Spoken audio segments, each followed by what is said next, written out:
Hello mga kaibigan, magandang umaga sa inyong lahat. Ngayong araw ay magluluto tayo ng paksiw na isda. Ito guys, binili ko bangus, 2 piraso. Pina-slice ko na siya sa 6 na piraso. Malaki-laki din yung pagka-slice niya guys. Ngayon, bago tayo magluluto ay kailangan natin munang hugasan.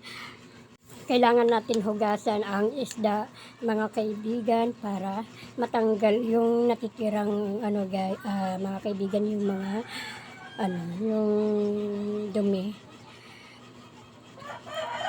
Banlawan natin ng maayos, mga kaibigan.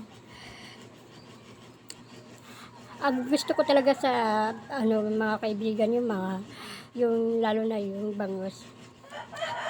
Masarap din gawin siyang sinigang. Pero nakapagluto na kami ng sinigang na bangus, kaya gusto ko yung gawin na namang paksiw para maiba naman yung luto.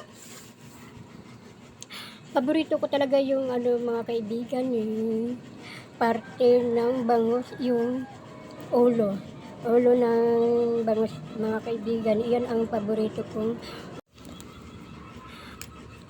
So, ito na nga mga kaibigan, kailangan natin hugasan ng mabuti. Ngayon naman mga kaibigan, maglalagay tayo ng maliit na kalan.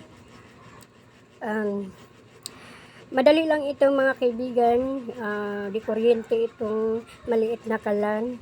Ngayon naman, magre-ready tayo ng mga sangkap na kailangan natin sa paksiw.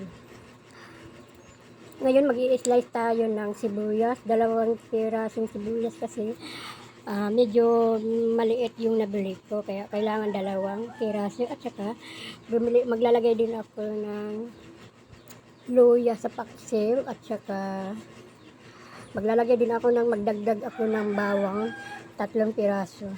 Ngayon naman mga kaibigan, gusto ko ang ilalagay ko sa paksiw ay okra, para maiba naman. Pwede naman yung, lalo na masarap ang paksiw, pwede ring talong, o di kaya pwede ring ampalaya.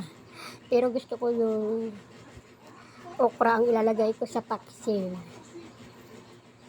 Kasi nung nakaraan mga kaibigan, talong ang nilagay ko sa paksiw na tulingan. Ngayon naman ay 2 tali ang nilagay kong okra mga kaibigan, para masarap pag marami. Ngayon naman maglalagay din ako ng siling green.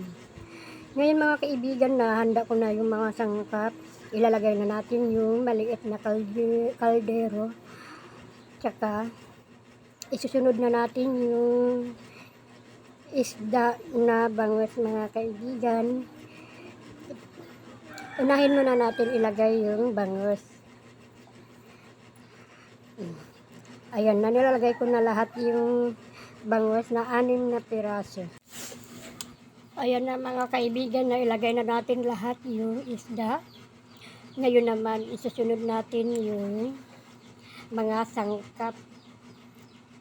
Una, ilalagay ko muna yung siling green. 3 ang nilagay kong green mga kaibigan, at saka nilagay ko din yung sibuyas, luya, bawang. Tapos ngayon naman mga kaibigan, isusunod natin yung okra. Ilagay natin sa. Ayan mga kaibigan, nailagay na natin yung mga sangkap at saka okra. Ngayon naman, maglalagay tayo ng konting tubig. Tapos, isunod natin ilagay yung suka. Kunti lang din yung suka, mga kaibigan, para hindi masyadong maasin. Tapos, maglalagay tayo ng asin, at saka maglalagay tayo ng pampalasa na kailangan natin sa pagluluto. Ngayon mga kaibigan, nailagay na natin yung lahat ng mga sangkap at saka pampalasa. Buksan natin yung kalan, saka mahina lang yung pagbukas ng kalan mga kaibigan, kasi pag malakas baka masunog yung ulam. Tapos takpan natin, hintayin natin maluto ng 30 minutes. Ngayon mga kaibigan, pagkatapos natin takpan, hintayin natin maluto siya. Ayan na mga kaibigan, kumulo na siya mga kaibigan. Silipin natin kung ano na talaga yung iba na yung kulay ng okra. Ngayon, habang kumukulo siya mga kaibigan, tatakpan natin uli para maluto yung okra.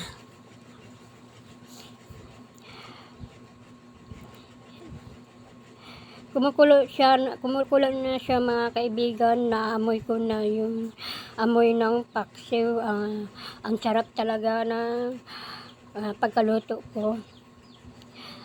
Ito na mga kaibigan, yung okra, ano na siya, kunting hindi pa masyadong naluluto ang okra. Ngayon mag-aantay ulit tayo para maluto yung okra, kaya takpan natin ulit. Ayan na mga kaibigan. Ayun na mga kaibigan, ito na. Luto na ang ating paksiw. Nakakatakam talaga ang ating paksiw mga kaibigan. Naamoy ko na yung paksiw.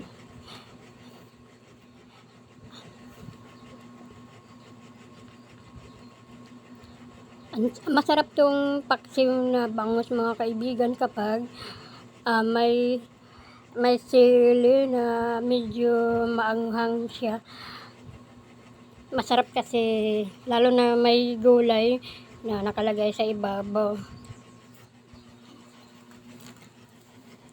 Ayan na, luto na siya mga kaibigan. Ayan na mga kaibigan, naglalagay na ako ng ulam para makakain na tayo ngayon umaga. Naglalagay ako ng ulo ng bangus mga kaibigan, kasi paborito ko sa bangus yung ulo. At saka naglagay ako ng okra at saka sili, kasi yung siling green mga kaibigan hindi naman masyadong maanghang. Kaya ito na mga kaibigan, katatapos ko lang magluto, nakapagpahinga na tayo. At habang nakapagpahinga tayo, nanonood tayo ng TV. Maraming salamat ulit sa panonood ng aking mga video mga kaibigan. Sana hindi po kayo magsawa sa panonood ng aking mga video.